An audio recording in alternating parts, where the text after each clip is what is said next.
Mass మహారాజా నటించిన latest emotional family drama ఇరుముడి box office వద్ద అదరగొడుతోంది. కేవలం 2 రోజుల్లోనే బ్రేక్ ఈవెన్ మార్క్ క్రాస్ చేసి డిస్ట్రిబ్యూటర్లకు లాభాలను తెచ్చిపెట్టింది. దీనివల్ల ఎగ్జిబిటర్లు, డిస్ట్రిబ్యూటర్లు ఊహించిన దానికంటే ముందే లాభాల జోన్లోకి ప్రవేశించారు. దీంతో రవితేజ ఖాతాలో మరో భారీ కమర్షియల్ సక్సెస్ చేరినట్లయింది. కొంతకాలంగా సరైన సక్సెస్ కోసం ఎదురు చూస్తున్న రవితేజకు ఇరుముడి అద్భుతమైన విజయాన్ని అందించింది.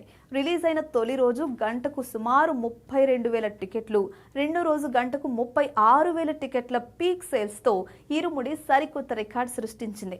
విడుదలైన మొదటి రోజు నుంచే భారీ వసూళ్లతో దూసుకుపోతున్న ఈ చిత్రం పాజిటివ్ టాక్ కారణంగా అన్ని ప్రాంతాల్లోనూ థియేటర్లు హౌస్ఫుల్ అవుతున్నాయి. ప్రేక్షకుల డిమాండ్ను బట్టి అదనపు స్క్రీన్లను కూడా కేటాయించారు. దీంతో మొదటి వారంలోనే రవితేజ కెరీర్లో అత్యధిక వసూళ్లు సాధించిన చిత్రంగా ఇరుముడి నిలిచింది.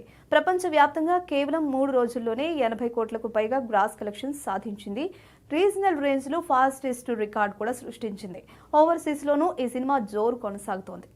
నార్త్ అమెరికాలో $1 మిలియన్ మార్క్ ను దాటి రవితేజ కెరీర్ లో ఈ మైలురాయిని అందుకున్న తొలి చిత్రంగా రికార్డు సృష్టించింది. వీక్ డేస్ లోనూ ఈ సినిమా జోరు తగ్గకపోగా సోమవారం నాడు కూడా గంటకు 15,000కు పైగా టికెట్లు అమ్ముడవుతూ ఉండడం విశేషం. రవితేజ ఎనర్జెటిక్ నటన సినిమాకు ప్రధాన ఆకర్షణగా నిలవగా దర్శకుడు శివ నిర్వాణ టేకింగ్ ప్రేక్షకులను ఎంతగానో ఇంప్రెస్ చేసింది.